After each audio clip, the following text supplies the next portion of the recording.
Welcome Galaxy Scholars. So we are on the topic to discuss about what is electric current. In the last video lecture, I had covered about that what is electric circuit, okay, what is electric current and what is the flow of direction of electric current in the circuit.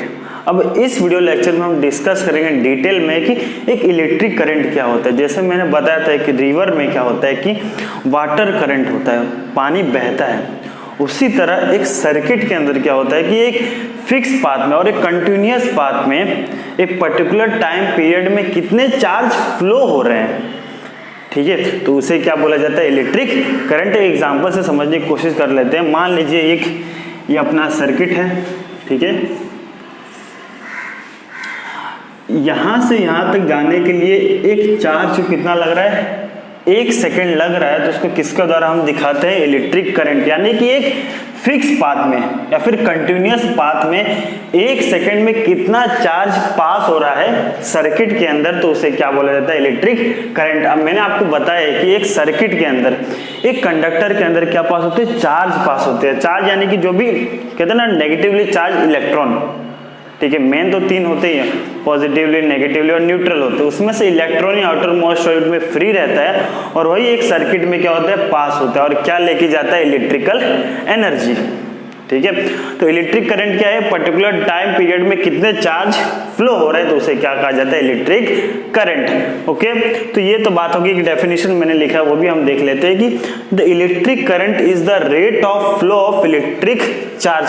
समझ ले, जहां पे भी rate की बात हो रही है तो समझ लेना वहां पे टाइम आने वाला है कि एक फिक्स टाइम में या फिर कितने भी टाइम में चार्ज कितना फ्लो हो रहा है, तो उसे क्या बोला जाएगा, इलेक्ट्रिक करंट।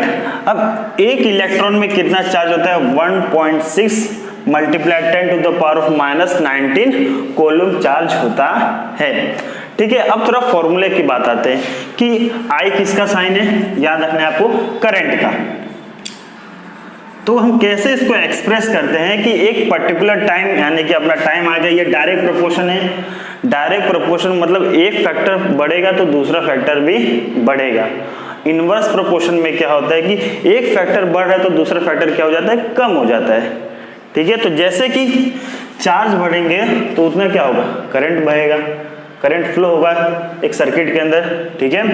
तो ये दोनों क्या है, डायरेक्ट प्रोपोर्शन है। याद रखना, डायरेक्ट प्रोपोर्शन यानी कि हम इनवर्स डायरेक्ट रखते हैं।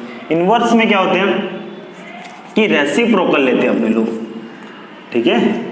तो यहाँ पे हमारा जो फैक्टर है वो क्या है, डायरेक्ट प्रोपोर्शन में। तो एक पर्टिकुलर टाइम पीरियड में कितना चार्ज फ्लो हो रहा है हम यहाँ पे इक्वेशन द्वारा दिखा रहे हैं कि I = Q/T, ठीक है। अब चार्ज का यूनिट क्या होता है, कूलम होता है, ठीक है। टाइम का यूनिट क्या होता है, सेकंड होता है। तो क्या यूनिट बनेगा करंट का, कूलम पर सेकंड, या फिर एम्पियर भी बन सकता है। एक साइंटिस्ट के नाम पे रखा गया है कि एम्पियर भी किसका यूनिट बन सकता है, इलेक्ट्रिक करंट का।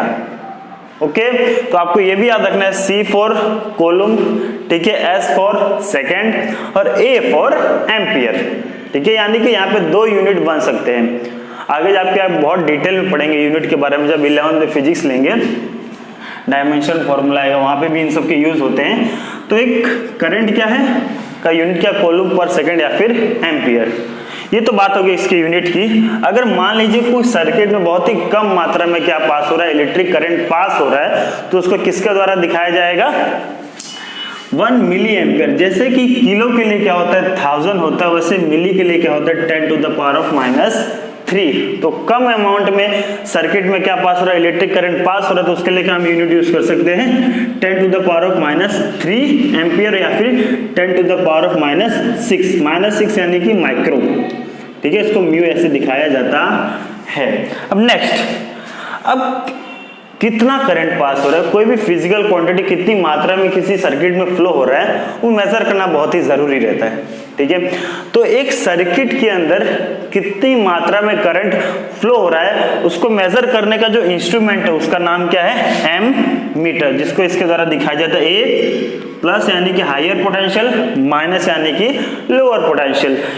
An instrument called ammeter measure electric current in a circuit। एक सर्किट के अंदर कितने करंट पास हो रहा है, कितना चार्ज फ्लो हो रहा है फिक्स टाइम में, उसको कौन मेजर करता है, एमीटर। ओके, अब next point, it is always connected in series in a circuit. एक सर्किट के अंदर सीरीज में रखा जाता है। हम डिस्कस करेंगे 2 पॉइंट के बीच में कि क्या होता है। ओके, पैरेलल भी क्या होता है, नेक्स्ट या फिर 4th वीडियो लेक्चर में ये सब आएंगे कि सीरीज क्या होता है, पैरेलल क्या होता है, उसके इंपॉर्टेंस क्या है।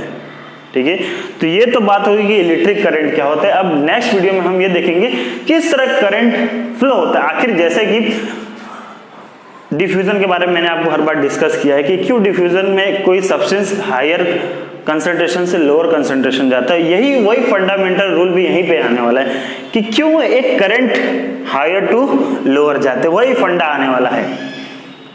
ठीक है, तो नेक्स्ट वीडियो में पोटेंशियल डिफरेंस की बात करेंगे।